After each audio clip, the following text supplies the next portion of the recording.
ഖാഖിഖഖുൻ ഖഖഖിഖഖുൻ ഖാഖിഖുനൽ ഖാനഖുന. ബാക്കിയുള്ള 4 മഖ്റജുകളിൽ നിന്നും കൂടെ 12 അക്ഷരങ്ങളാണ് പുറപ്പെടുന്നതെങ്കിൽ നാവിൽ നിന്ന് മാത്രം 18 അക്ഷരങ്ങൾ പുറപ്പെടുന്നുണ്ട്. അതിലൊന്നാമത്തതാണ് ഖാഫ്. ഖാ നാവിൻ്റെ അങ്ങേയറ്റവും അണ്ണാക്കിൻ്റെ അങ്ങേയറ്റവും അഥവാ അണ്ണാക്കിൻ്റെ മാംസളമായ ഭാഗം, അത് രണ്ടും കൂടെയാണ് ഖാഫ് എന്ന് പറയുമ്പോൾ തട്ടുന്നത്. ഖാ. രണ്ടാമത്തത് കാഫ്.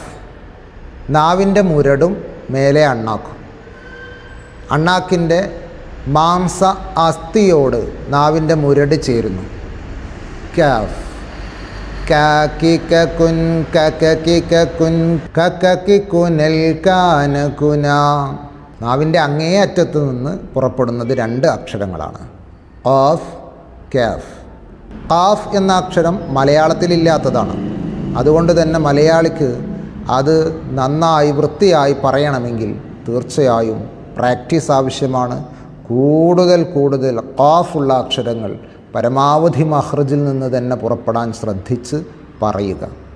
അണ്ണാക്കിൻ്റെ അങ്ങേയറ്റം നാവിൻ്റെ മുരട് രണ്ടുമാണ് ചേരേണ്ടത്. ഖാ, ഖാ, ഖമർ, ഖൽഖല, ഇങ്ങനെ വേർഡുകൾ പറഞ്ഞുകൊണ്ടേയിരിക്കുക.